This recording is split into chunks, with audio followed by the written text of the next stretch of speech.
La comparaison entre Karim Benzema et Kylian Mbappé, les résultats frustrants de Lyon et Marseille en Coupe d'Europe ou encore l'ouverture de la 31e journée de Ligue 1, on en parle tout de suite dans notre journal.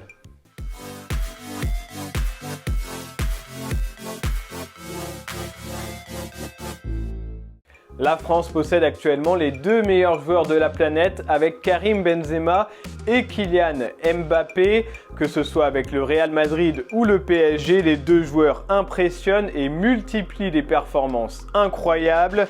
Ce mercredi en Ligue des Champions, KB9 s'est offert un nouveau triplé face à Chelsea, alors que le week-end dernier, le natif de Bondy avait été impliqué sur les 5 buts parisiens contre Lorient.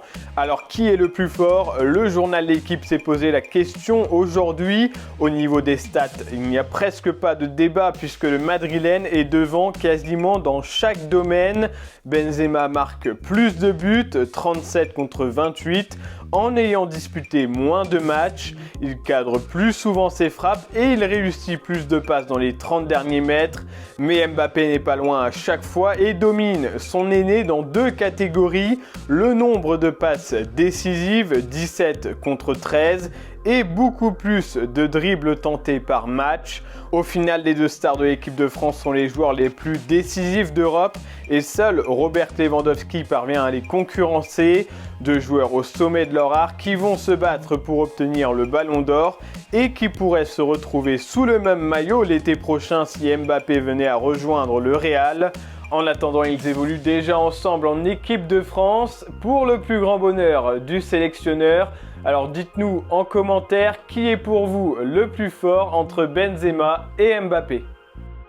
L'Olympique lyonnais est sorti frustré de son quart de finale aller de Ligue Europa face à West Ham. Pourtant en supériorité numérique toute la seconde période, les coéquipiers d'Anthony Lopez ont concédé bêtement l'ouverture du score suite à plusieurs erreurs défensives. L'entrée en jeu de Tété a permis de revenir au score, mais ce match nul un partout est clairement décevant au regard de la domination lyonnaise. Malheureusement, on a pris un but con au début de la première mi-temps. Mais on a bien réagi après pour tout de suite marquer. Le match retour aura lieu dans une semaine au Groupama Stadium où Lyon devra être bien plus efficace pour espérer se qualifier.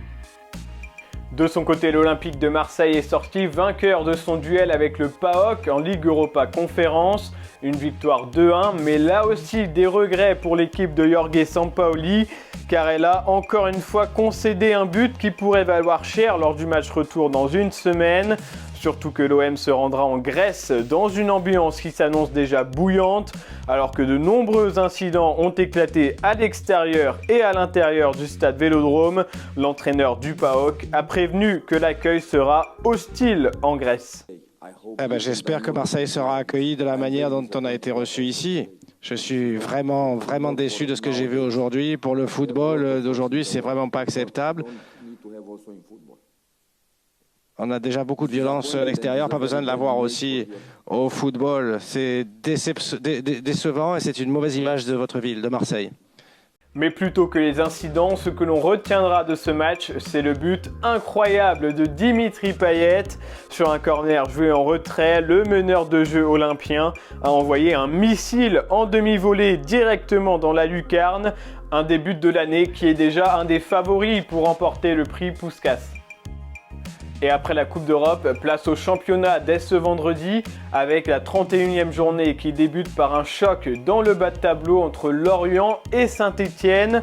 Deux équipes qui luttent pour leur survie. Pour l'occasion, Pascal Duprat pourra compter sur Enzo Crivelli qui devrait connaître sa première titularisation depuis son arrivée cet hiver après avoir été longtemps blessé. En patience et voilà, travailler avec les kinés au quotidien et après sur le terrain pour être bien physiquement et même là au quotidien tous les jours je m'entraîne pour on va dire continuer ma préparation et être de mieux en mieux. Alors Enzo Crivelli, sauveur de l'AS Saint-Etienne, réponse ce vendredi soir à 21h au stade du Moustoir. Et voilà pour l'actualité foot du jour, merci de nous avoir suivis, n'oubliez pas de vous abonner et de liker cette vidéo et on se retrouve bientôt pour un nouveau journal de Made in Foot.